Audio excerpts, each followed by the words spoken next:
Kemajuan kecerdasan buatan (AI) menimbulkan pertanyaan, mungkinkah AI menggantikan peran seorang bhikkhu, pemuka agama Buddha, sebagai kepala vihara, pembimbing spiritual, atau pemberi nasihat hidup bagi umat? Di satu sisi, teknologi telah merambah bidang spiritual, dari robot yang menyampaikan khotbah di kuil hingga chatbot yang menjawab pertanyaan dharma. Di sisi lain, tradisi Buddhis telah ribuan tahun berpusat pada Sangha, komunitas monastik, sebagai penjaga ajaran.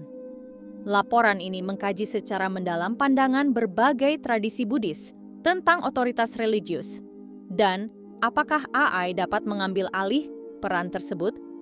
Pendapat para bhikkhu dan pemikir Buddhis kontemporer tentang penggunaan AI dalam praktik keagamaan, contoh nyata AA dalam konteks Buddhis, serta tinjauan filsafat dan etika Buddhis terkait AI, kesadaran, dan karma.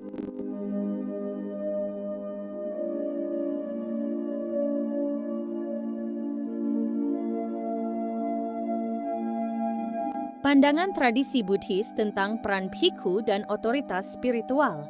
Dalam tradisi Theravada, bhikkhu adalah manusia yang ditahbiskan, menjalankan vinaya dengan ketat, dan meneruskan silsilah dari Buddha. AI tidak memiliki kesadaran, tidak bisa menjalani vinaya, dan tidak bisa mencapai pencerahan, sehingga tidak dapat diakui sebagai anggota Sangha atau guru spiritual. Tiga permata, Buddha, Dhamma, dan Sangha, tidak bisa digantikan oleh AI. Maka, AI hanya bisa dimanfaatkan sebagai alat bantu, bukan otoritas religius dalam Theravada.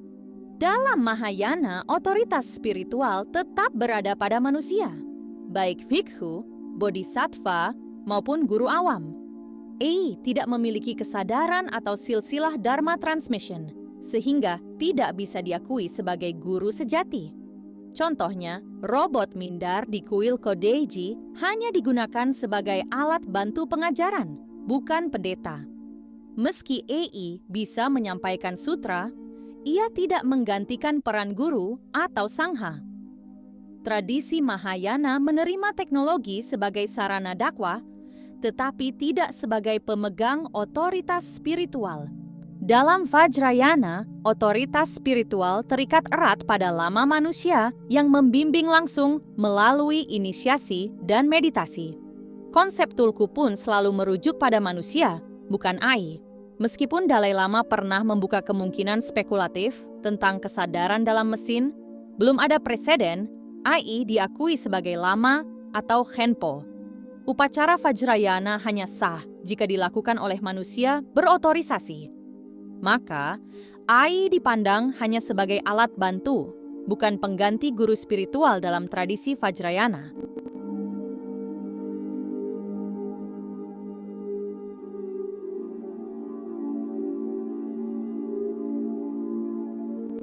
Perdebatan kontemporer tentang AI dan agama Buddha. Inovasi sebagai upaya kausalya. Beberapa pemuka Buddhis seperti Tensho Goto, kuil Kodaiji, Jepang, dan Master Shanfan, Vihara Longquan, Tiongkok, memanfaatkan AI sebagai media untuk menyebarkan dharma kepada generasi digital. Robot seperti Mindar dan Shanner digunakan untuk menyampaikan ajaran dengan cara modern, bukan sebagai otoritas spiritual, tetapi sebagai alat bantu pengajaran.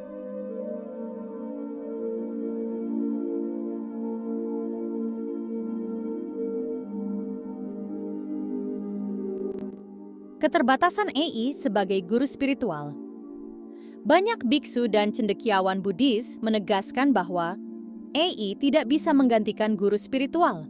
Meskipun bisa mengutip kitab suci, AI tidak memiliki pengalaman batin, sila, atau kebijaksanaan sejati. Ketergantungan pada AI dinilai berisiko jika umat menjadikannya sumber utama bimbingan spiritual.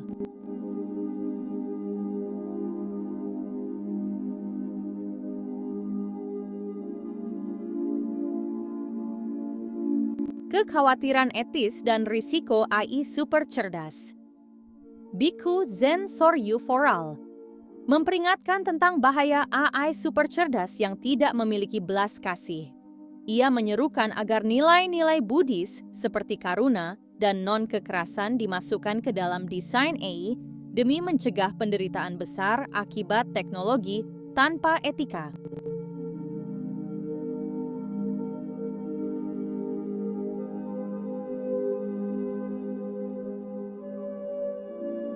Eksperimen simbolis yang mengundang perdebatan. Pada 2024, Roshi Jundo Kohen mengadakan upacara simbolis ordinasi AI dalam tradisi Soto Zen. Meski kontroversial, langkah ini dimaksudkan untuk memancing refleksi tentang kesadaran dan spiritualitas di era digital. Namun, tidak ada pengakuan resmi dari lembaga Buddhis arus utama terhadap eksperimen semacam itu. Contoh nyata penggunaan AI dalam konteks Buddhis, robot humanoid Mindar di kuil Kodaiji, Kyoto, menyampaikan khotbah kepada para pengunjung. Mindar diciptakan untuk menyebarkan ajaran Buddha dengan cara modern, meski masih terbatas pada rekaman sutra hati dan belum otonom sepenuhnya. Sejumlah inovasi telah diterapkan untuk menggabungkan teknologi AI robotik dengan aktivitas keagamaan Buddhis. Berikut beberapa contoh nyata dari berbagai negara. Kuil Kodaiji di Kyoto memperkenalkan Mindar, robot menyerupai bodhisattva kanon untuk menyampaikan khotbah sutra hati. Meski awalnya hanya membaca teks terprogram, gerakan dan suaranya dianggap hangat dan mudah dipahami, terutama oleh generasi muda. Pengurus kuil Tensho Goto berharap Mindar mendorong perenungan Dharma. Meski respons Barat cenderung skeptis, Mindar diterima baik di Jepang dan terus dikembangkan agar lebih interaktif, mencerminkan kolaborasi antara teknologi dan spiritualitas. Xian Er adalah robot mungil setinggi 60 cm berbentuk biksu muda yang diluncurkan Vihara Longquan, Beijing pada 2016. Dirancang untuk menjawab pertanyaan seputar ajaran Buddha dan kehidupan sehari-hari. Xian Er menggunakan basis data dari jawaban Master Xue Cheng di media sosial. Tampil lucu dan bersahabat, Xian Er menjadi populer di kalangan anak muda dan tersedia juga dalam versi aplikasi. Meski bukan sosok religius resmi, ia menunjukkan bagaimana teknologi dapat dipakai vihara untuk menyebarkan dharma secara interaktif di era digital. Pada 2017, robot Pepper di Jepang dimodifikasi untuk memimpin upacara pemakaman Buddhis sebagai solusi kekurangan pendeta dan biaya tinggi. Meski mampu menjalankan ritual, penggunaannya masih minim karena banyak yang ragu menerima mesin sebagai pemimpin spiritual. Eksperimen ini menunjukkan potensi teknologi, tapi penerimaan emosional masyarakat masih jadi kendala. Di Asia Tenggara, AI untuk edukasi agama lebih banyak berbentuk perangkat lunak. Pada 2022, Thailand memperkenalkan Framaha AI, biksu virtual di media sosial yang menyampaikan ajaran Buddha dengan gaya milenial. Meski bukan AI interaktif sejati, Framaha AI menarik minat kaum muda lewat konten kreatif dan relevan dengan topik modern seperti cryptocurrency.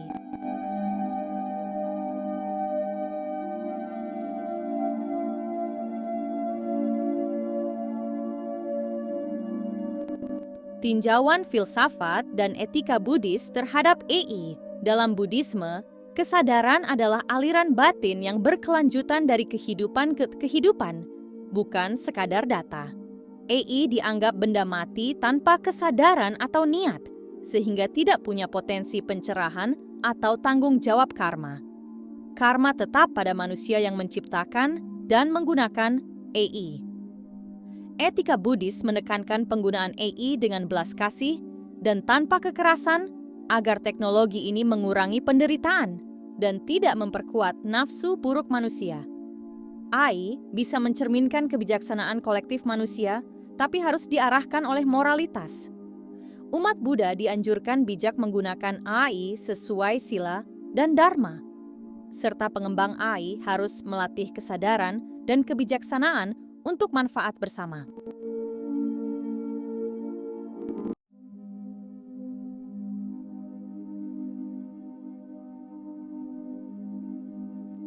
AI adalah alat. Dalam pandangan Buddhis, AI hanyalah alat bantu, bukan tujuan spiritual. Ajan Soraj Hongla Darom mengibaratkan AI seperti tangga yang memudahkan naik ke pencerahan, tapi yang melangkah tetap manusia dengan kesadaran dan usaha sendiri. AI bisa membantu menyebarkan dharma atau mengelola vihara, tapi tidak menggantikan upaya batin pribadi. AI tidak memiliki kesadaran atau belas kasih sejati dan harus selalu dikendalikan manusia untuk menghindari penyalahgunaan. Etika Buddhis menekankan penggunaan AI dengan bijak untuk mengurangi penderitaan. Dan jika suatu saat AI mendekati kesadaran hidup, ajaran Metta akan mengajarkan kita berwelas asih kepadanya layaknya makhluk lain.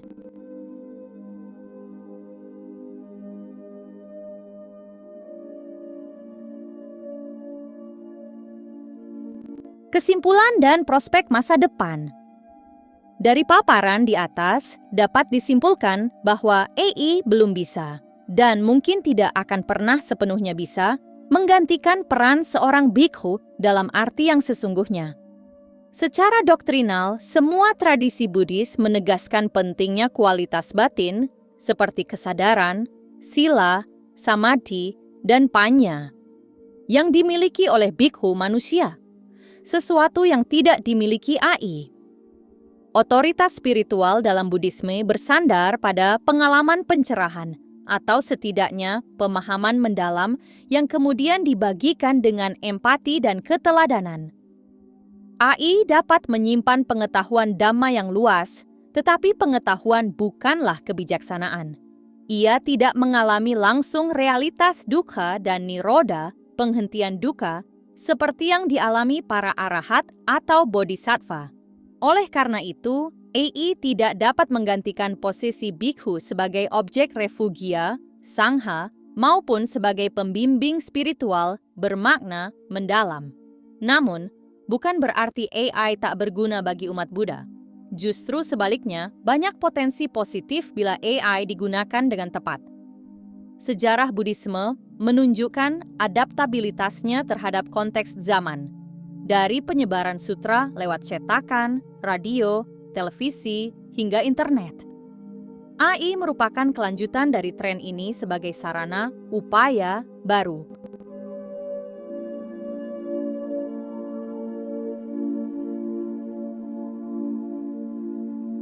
Prospek masa depan kemungkinan akan melihat semakin banyak kolaborasi antara komunitas Buddhis dan pengembang AI untuk menciptakan aplikasi bermanfaat. Misalnya chatbot, konsultasi etika Buddhis, pemandu meditasi personal yang memahami emosi pengguna, penerjemah otomatis teks-teks Dharma ke berbagai bahasa dengan akurat, atau sistem edukasi di vihara yang disesuaikan dengan tingkat pemahaman murid. Bhutan's Buddha Bot dan Thailand's Frey Maha AI adalah contoh awal yang akan diikuti proyek-proyek serupa. Di masa depan, peran bhikkhu akan berevolusi dengan hadirnya AI. Bhikkhu fokus pada hal yang tak tergantikan, seperti sentuhan pribadi, inspirasi nyata, ritual batin, dan menjaga kemurnian ajaran. Sementara AI menangani tugas rutin, seperti menjawab pertanyaan, mengelola data, dan menyebarkan ajaran. Hubungan ini saling melengkapi, bukan kompetitif.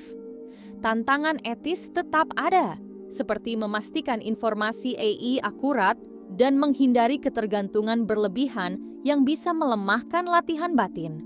Bhikkhu berperan mengawasi dan menjaga otentisitas Dharma agar AI tidak menyebarkan ajaran keliru. Jika AI sampai memiliki kesadaran mirip manusia, umat Buddha harus mempertimbangkan statusnya secara filosofis. Namun dalam dekade mendatang, bhikkhu, manusia tetap tak tergantikan sebagai guru rohani. Seperti kata bijak, teknologi hanyalah jari yang menunjuk bulan, AI bisa menunjukkan jalan, tapi realisasi kebenaran harus dialami sendiri dengan bimbingan manusia. Jadi, AI sebaiknya dipandang sebagai mitra yang digunakan dengan bijak untuk membantu misi mulia mengurangi penderitaan, dan menuntun makhluk menuju pencerahan. Dengan begitu, ajaran Buddha tetap relevan dan kaya di era digital tanpa kehilangan jiwa. Namun, penggunaan AI dalam konteks spiritual harus selalu didasari oleh sikap penuh kesadaran, mindfulness, dan etika Buddhis. Komunitas dan pemimpin Sangha perlu terus mengedukasi umat agar tidak hanya bergantung pada teknologi, tetapi tetap mengembangkan kebijaksanaan melalui praktik langsung dan hubungan manusiawi. Dengan demikian, AI menjadi alat bantu yang memperkuat, bukan menggantikan, perjalanan spiritual setiap individu menuju pencerahan. Pada akhirnya, kemajuan teknologi seperti AI harus dilihat sebagai peluang sekaligus tantangan bagi tradisi Buddhis.